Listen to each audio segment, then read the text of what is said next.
Pemirsa, lagi-lagi seorang pemuka agama menjadi korban kekerasan. Kali ini terjadi di Aceh Tenggara, Aceh. Ustadz Zaid mengalami luka di leher setelah ditikam orang tak dikenal.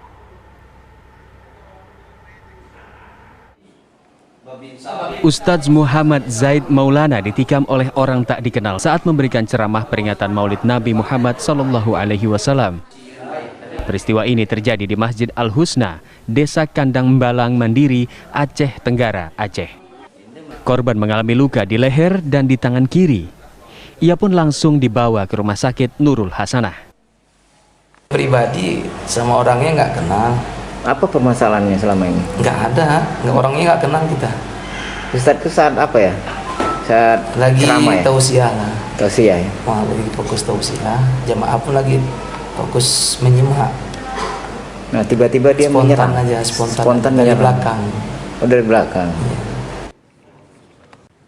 Sementara itu, pelaku telah diamankan di Mapolres Aceh Tenggara.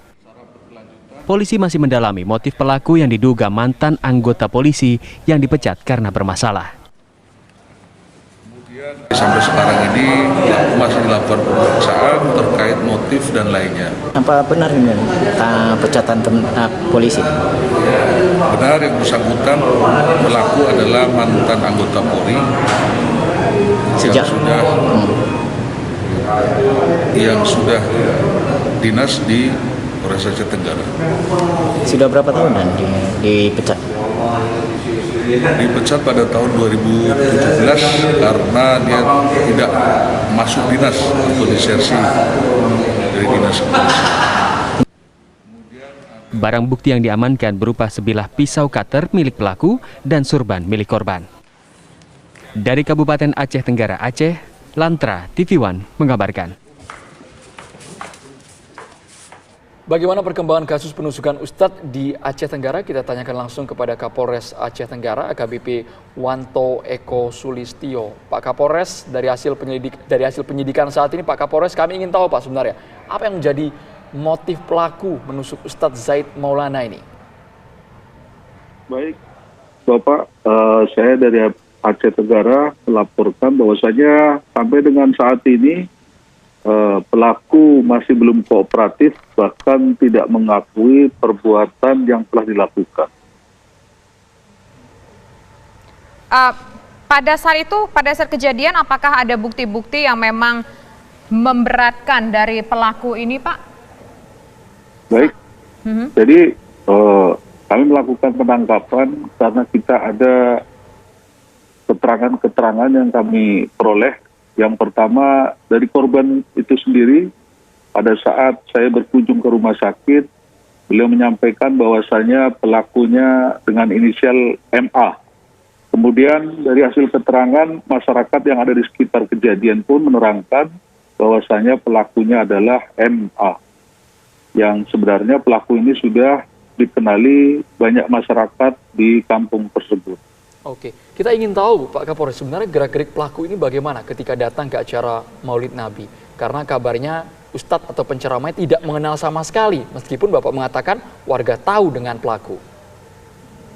Baik, jadi pada saat kejadian, saat itu sedang ada peringatan Maulid Nabi, yang mana hampir masyarakat sebagian besar dia ada di dalam Masjid Al-Husna.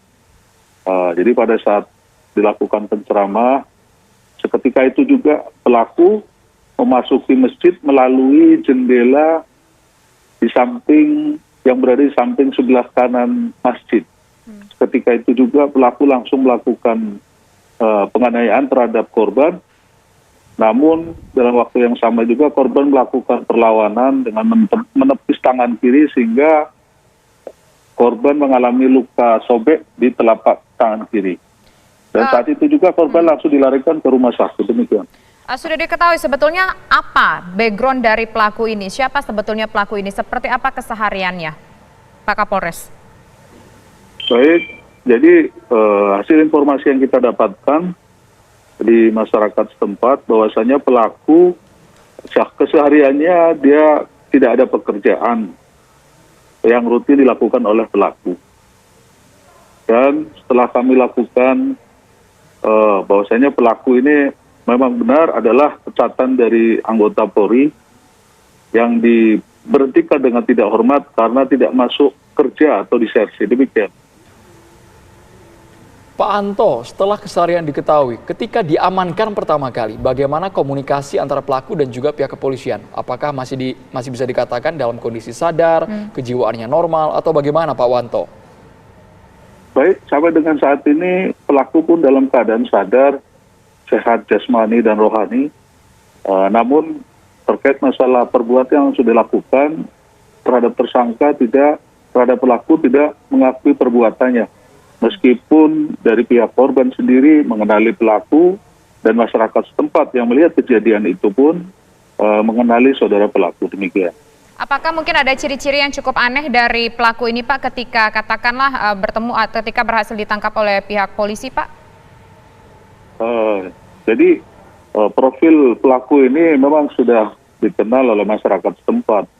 Dia dengan rambut yang cenderung acak-acakan dan dia berjenggot yang mudah dikenali masyarakat setempat. Demikian.